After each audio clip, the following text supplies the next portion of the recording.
Les crues se forment après de fortes précipitations ou à la suite d'une fonte massive des neiges. À l'intérieur des terres, on peut distinguer 3 types d'inondations. Le premier type est la crue par débordement. Suite à de fortes précipitations, une rivière ou un fleuve déborde de son lit. L'eau envahit des vallées entières. Les inondations peuvent se propager très loin de la zone des précipitations.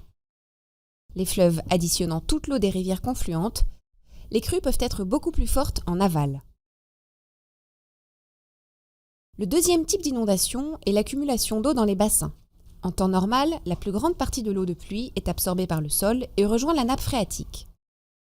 Lorsque le sol a une capacité insuffisante pour absorber cette eau, celle-ci s'accumule dans les zones les plus basses. L'eau remplit alors rapidement les vallées en dehors des rivières.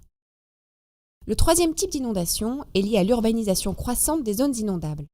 Les eaux remontent alors à travers les réseaux d'égouts dans les zones les plus basses. Ce phénomène est accru par la couverture croissante des terres avec des routes, parkings et bâtiments. Sous ces espaces urbanisés, l'eau ne s'écoule plus dans les sous-sols et augmente encore la charge des canalisations.